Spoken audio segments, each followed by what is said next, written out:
Olá, seguidor do Povo Online, olá para todo mundo que acompanha a gente nas mídias sociais. Eu sou Carlos Holanda. A gente recebe hoje mais um pré-candidato à Prefeitura de Fortaleza. A gente já entrevistou Carlos Matos, Capitão Wagner, Célio Studart, Renato Roseno e hoje ao meu lado tenho o deputado federal Heitor Freire, do PSL. Deputado, muito obrigado pela sua presença, pelo seu tempo. Bom dia. Bom dia, Carlos. É um imenso prazer falar com todos vocês, colocando o meu nome à disposição do partido, à disposição do fortalezense. Faz parte da democracia, dar essa opção para todos. É uma capital importante que tem um potencial incrível. Então eu fico muito feliz em ter sido convidado para participar desse momento. Deputado, eu queria começar com uma pergunta que é um dos fatos mais recentes envolvendo o seu nome e a sua pré-candidatura, que é a possibilidade de uma pactuação, de uma construção de um entendimento com o ex-vice-prefeito Gaudêncio Lucena. O Gaudêncio, para contextualizar, ele já foi vice-prefeito do Roberto Cláudio, apoiou o deputado federal que já foi pré-candidato à Prefeitura de Fortaleza, Capitão Wagner, em 2016, e parece que quer também entrar nesse páreo em 2020 e tem a possibilidade de ele apoiar o seu nome. O senhor, apesar de ter uma trajetória curta na política partidária, tem bandeiras muito bem definidas, a do conservadorismo, da nova política, das melhores práticas com a coisa pública. Se aliar a um partido como o MDB, que tem, a nível nacional, importantes lideranças presas, posso citar Gedel Vieira, o ex-presidente Michel Temer já esteve preso e saiu, se aliar a um partido que ao longo dos anos acumulou essa pecha de fisiologismo, não seria uma incoerência para o senhor que tem bandeiras ideológicas tão bem definidas? Eu agradeço essa pergunta, Carlos, porque primeiro, para nossa ala de direita conservadora, muitos questionam isso. E eles esquecem que Bolsonaro escolheu como líder do Senado, o representante de Bolsonaro no Senado da República é um senador do MDB, que é o senador Fernando Bezerra. O líder do Bolsonaro, quem representa Bolsonaro no Congresso Nacional, nas duas casas, é um senador do MDB, o senador Eduardo. Então, o MDB ele está muito presente no governo Bolsonaro. O que a gente avalia não é o partido, porque partido, o nome já diz, ele é partido, ele não é inteiro, ele tem divergências, mas nós temos mais convergências do que divergências.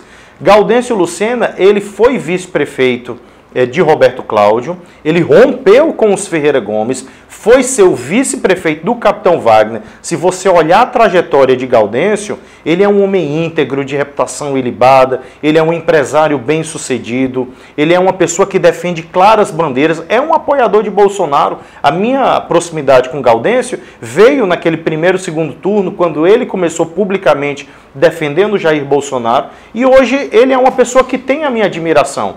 Ele geralmente diz, eu sou mais empresário do que político. Então ele tem essa visão empreendedora, que alguém que começou de baixo é hoje um grande empresário que poderia muito ajudar a bandeira do empreendedorismo. Eu sou muito amigo dele, eu acho que seria alguém que nos acrescentaria bastante. O seu filho, Igor Lucena, também é um menino que tem uma mente fenomenal. Fala japonês, doutor em economia, bandeiras, a mesma. Eu geralmente quando escuto ele falando de economia, eu penso que é o Paulo Guedes falando. Então são duas pessoas que acrescentariam muito. A minha aliança não é especificamente com o MDB, eu não estou indo atrás do MDB, porque senão eu estaria indo por outros caminhos, por Eunice, por outros. Mas a minha aliança, a minha vontade é com pessoas. Hoje eu olho mais para pessoas do que partido. Obviamente, se fosse de um partido comunista ou socialista, eu nunca me aliaria. Mas uma pessoa que defende bandeiras liberais na economia, as mesmas bandeiras que eu defendo, por que não? Então, é uma pessoa que acrescentaria bastante. Eu estou na expectativa que ele aceite o nosso convite o mais rápido possível. O Gaudêncio Lucena do MDB, mesmo partido que quem comanda o MDB aqui no Ceará é o ex-senador Eunício Oliveira. Se porventura o ex-senador Eunício Oliveira estivesse no seu palanque, o senhor aceitaria a presença dele? Eu sou um parlamentar. Parlamentar começa com parlar, falar, dialogar. Não custa nada você conversar, dialogar com as pessoas.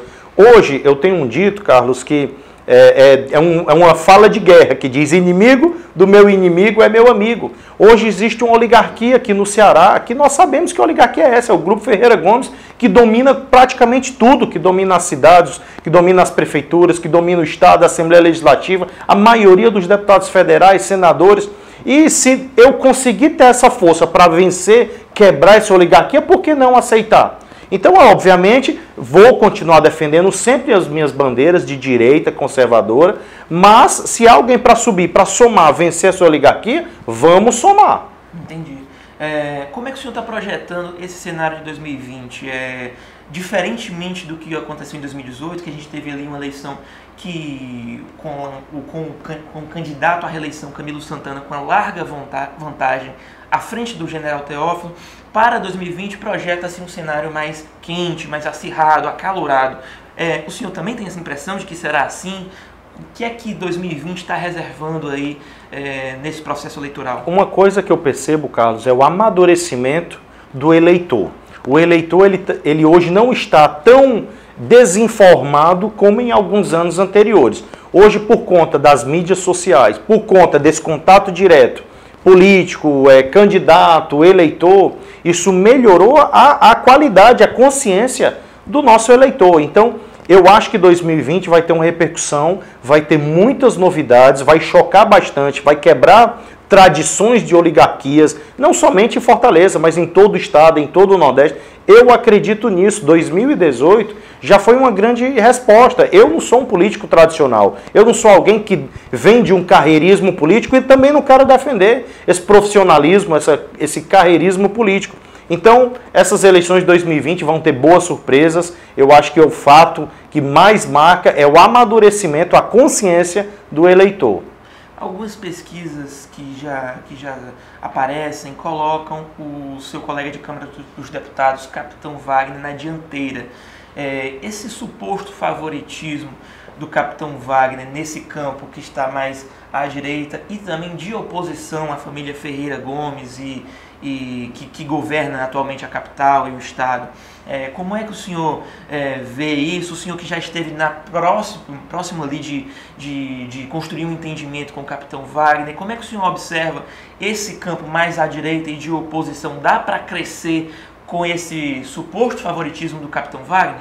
Eu acho que a gente tem que dar opções ao eleitorado. Então eu sou uma opção.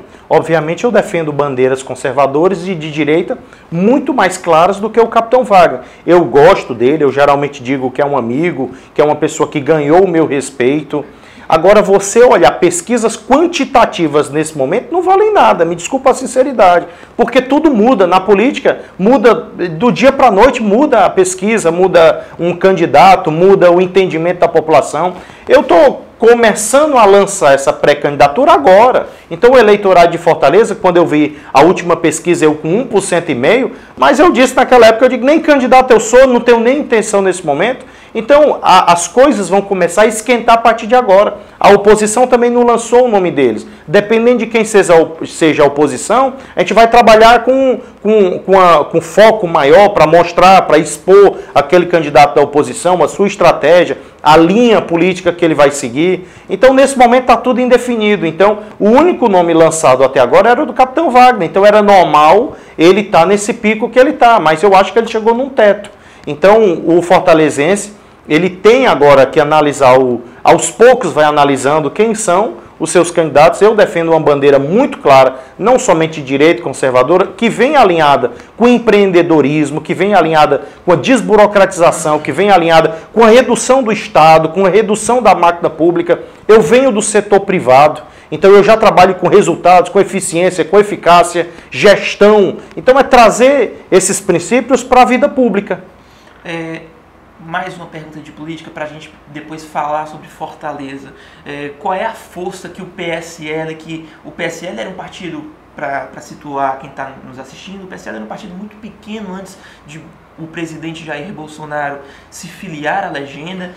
Quando o presidente se elege, o partido ganha dimensões muito grandes. Hoje é um partido grande, a gente pode considerar, tem a segunda, o senhor vai me corrigir, a segunda maior bancada na Câmara dos Deputados. tem um fundo eleitoral partidário expressivo que vai poder dispor no processo eleitoral? Qual é a força que o PSL pode dar num processo eleitoral, no caso a sua pré-candidatura, a sua candidatura? O PSL continua como um dos maiores partidos hoje na Câmara Federal, um dos maiores partidos do Brasil, e continua dessa forma. Se você avaliar os últimos que foram eleitos, você pode olhar a Collor, você pode olhar até mesmo o PT, quando eles foram eleitos, o Bolsonaro no PSL, não eram os maiores partidos naquelas épocas. Então, a consciência do povo, que o povo quer, ela muda. Então, eu acredito muito nesse amadurecimento do eleitor hoje para visar gestores. Prefeitura é gestão, a gente não pode mais ser amador, a gente não pode estar entregando gestão pública hoje para quem não tem um mínimo de conhecimento na área de gestão, e eu sou um gestor, eu sou um administrador. Então, o PSL vai me dar o suporte, obviamente. Nós temos hoje um dos maiores tempos de TV, onde eu vou poder me comunicar, TV e rádio, de uma forma mais clara e transparente com o eleitorado fortalezense. Outra forma é o fundo eleitoral e partidário, mas pode até parecer um paradoxo. Espera aí, Heitor, eu votei contra o fundão e eu sou contra o fundão. Mas você vai usar, se esse fundo eleitoral for para acabar para todos, eu apoio. Agora, se é para acabar só para o PSL, desculpe, eu vou utilizar da melhor forma possível para eleger bons candidatos, ocupar os espaços que antes estavam ocupados ali pela esquerda, pela oposição. Então, a gente tem que trabalhar, para isso, para ocupar os espaços. Então, o PSL vai dar, sim, um apoio tanto nas mídias como tempo de TV e rádio, assim como nós temos um fundo eleitoral para nos ajudar a divulgar mais ainda as nossas campanhas. Muito se falou naquele contexto da troca da liderança na Câmara, que um grupo ficou com o delegado Valdir, o senhor foi um deles, um outro grupo ficou com o deputado federal Eduardo Bolsonaro, filho do presidente. Muito se falou que ali foi um momento onde Heitor Freire, que era o braço direito de Jair Bolsonaro no Ceará, se desligou do presidente. O que é que há de verdade nisso? O que é que há de porventura boato? Qual é o nível de aproximação com o presidente Jair Bolsonaro que o senhor tem hoje? Eu agradeço porque é uma pergunta como essa, porque me dá a oportunidade de esclarecer muitas fake news e mentiras que foram divulgadas. O Heitor traiu, o Heitor é um traidor. Isso é mentira. Por quê? Primeiro, quem lançou o delegado Valdir como líder naquela época, em fevereiro, foi Eduardo Bolsonaro. E o Eduardo lançou como o Eduardo me pediu para votar no Valdir. E de onde eu venho, Carlos, a cor no fio do bigode não se quebra. Eu sou um homem de palavra. Eu disse que ia apoiar o delegado Valdir até dezembro. O líder da Câmara, ele vai de janeiro a dezembro. Então eu tinha um compromisso com o Valdir até dezembro de 2019. Quando foi em agosto que Alexandre Frota foi expulso do partido, surgiu uma vaga na vice-liderança e mais uma vez o Valdir me convidou para ser vice-líder do PSL e eu renovei meu apoio a ele. Isso foi a pedido do Eduardo Bolsonaro. Aí chega em outubro, lá nos últimos dias de outubro, 20, por aí, eles querem agora mudar o líder, faltando 1 mês e meio para a nova eleição de líder. Queria que eu quebrasse um acordo já firmado de palavra com o delegado Valdir, e eu fui homem para sustentar. Eu sou homem de palavra, a cor no fio do bigode não se quebra, e eu sustentei até dezembro. Obviamente, quando o Valdir começou a chamar o presidente vagabundo e tal, algumas outras questões, nós chegamos para o Valdir e dissemos para o Valdir, Valdir, não tem mais como continuar, você tem que dar esse passo para trás. E foi isso que aconteceu. Então não foi traição, eu segui uma palavra, eu segui o que eu já tinha acordado com o PSL, com o Eduardo Bolsonaro, e eu não sou homem de quebrar acordos e quebrar minha palavra. Se eu firmar algo, eu vou sustentar até o fim. Então, hoje, a minha proximidade com o presidente ela é institucional. Eu sou um deputado federal, ele é o presidente da República, eu ainda sou um representante de seu governo ali. Vocês do Jornal Povo fizeram uma medição dos deputados mais fiéis e infiéis. O paradoxo foi, eu fui o mais fiel e a Luiziane mais contrária ao governo. Então, eu sou o deputado federal mais fiel a Jair Bolsonaro dentro da Câmara, continuo defendendo ele e as bandeiras dele. Agora, o que o povo tem que estar claro é que está acontecendo um divórcio nesse momento. Ele está saindo do PSL, nada contra isso, ele pode sair, ele não está se sentindo bem, não atingiu o que a sua expectativa, é normal ele sair. Agora, eu sou um deputado federal, eu não posso sair do partido, se eu sair, eu perco meu mandato. Então, e o Aliança não existe, esse partido não existe. Estão buscando apoiamento para, quem sabe, talvez, um dia criar antes das eleições de 2022. E eu tenho compromisso com mais de 300 candidatos pelo Ceará. Eu não podia dar essa instabilidade para esses candidatos. Então, sou um homem de palavra, permaneci com o que eu tinha afirmado, continuo fiel ao presidente Jair Bolsonaro. Agora, eu não sou um bajulador, eu tenho minhas críticas construtivas ao governo federal. Quais seriam? Quais seriam?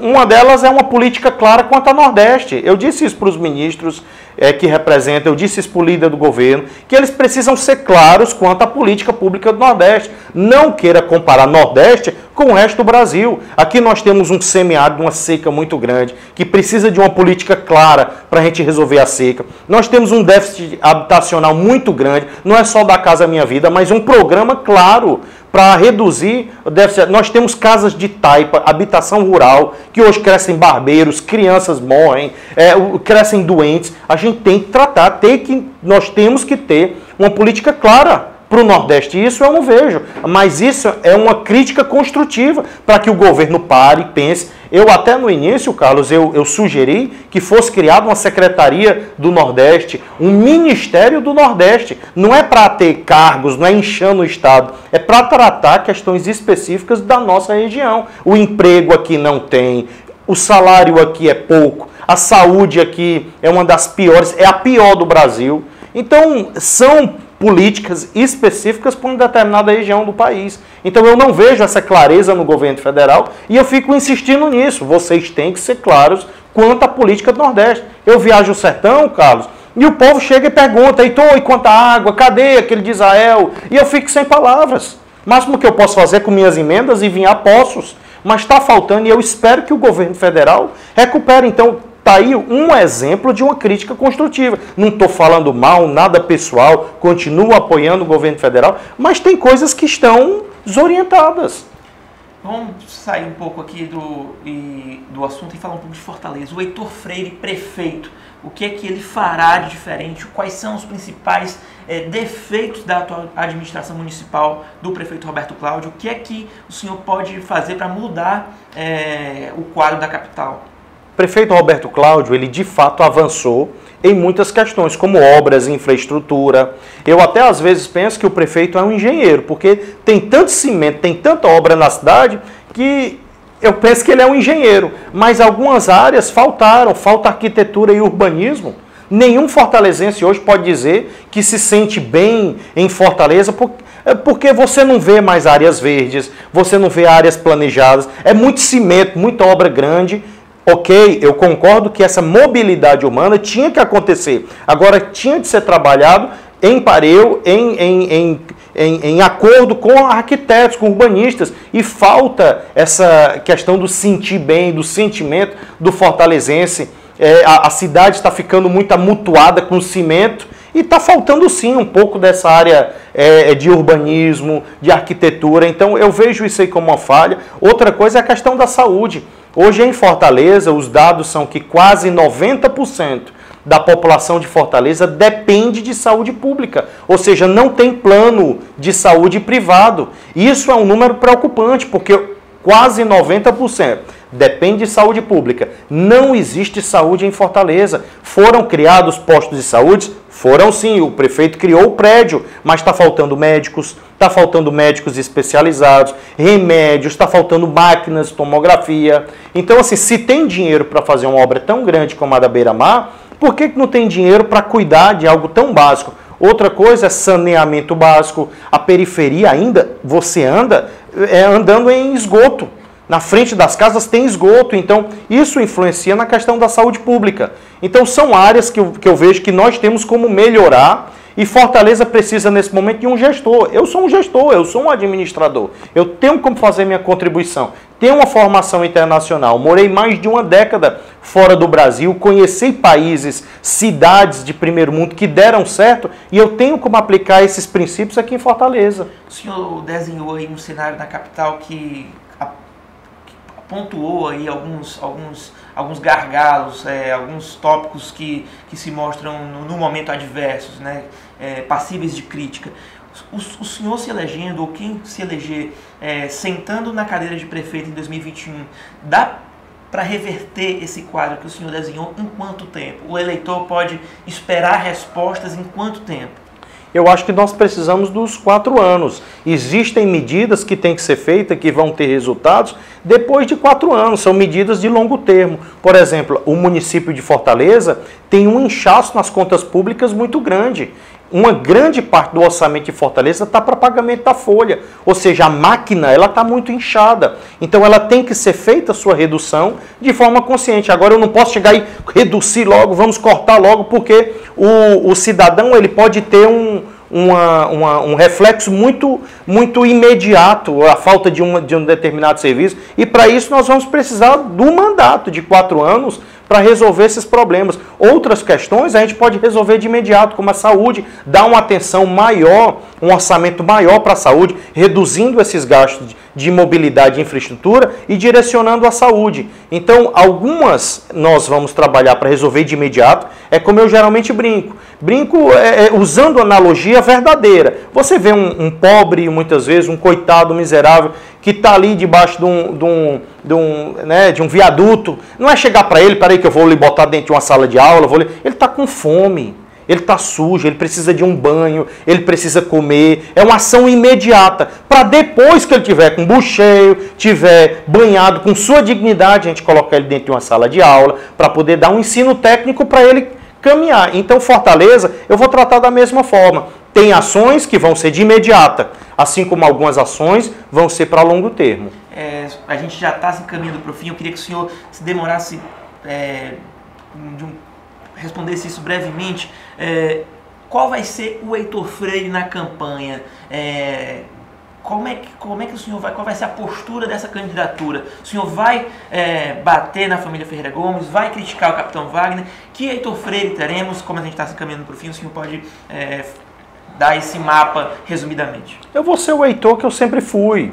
Eu sou uma pessoa moderada, eu sou uma pessoa consciente, eu sou uma pessoa do diálogo. Eu não quero só ficar jogando pedra, porque nem o eleitor mais aguenta isso. É tanta crítica, é tanta exposição, mas e a solução? Eu sou uma pessoa que vem do setor privado, do setor público. Eu trabalho com resultados, eu trabalho com eficiência, eu trabalho com eficácia. Então a minha campanha vai ser uma campanha de apresentar soluções para Fortaleza, de apresentar um candidato maduro, um gestor, um administrador que tem uma vivência acadêmica, uma vivência profissional, que tem como avançar Fortaleza. A nossa área de turismo, eu não falei, que será um dos propulsores para alavancar a economia da cidade. Então, eu quero apresentar essa opção de uma pessoa resolutiva, de uma pessoa que tem propostas, que tem, como eu já mencionei, uma capacidade acadêmica e profissional para fazer Fortaleza avançar e ser a melhor e a capital mais avançada e exemplar do Brasil. Tá bom, a gente está chegando ao fim do nosso programa. Queria agradecer ao deputado Heitor Freire. Obrigado, deputado, pré-candidato à Prefeitura de Fortaleza. E à medida que as próximas pré-candidaturas forem se apresentando, estão todas convidadas. O PT vai lançar o seu quadro, o PDT vai lançar o seu quadro na disputa, o Novo talvez lance. Então, todos os partidos estão convidados. É um momento importante de ouvir as propostas para a cidade, ouvir o pensamento, a concepção de cidade que cada pré-candidato tem. Obrigado, eu sou Carlos Holanda, repórter de política do Povo. Até lá!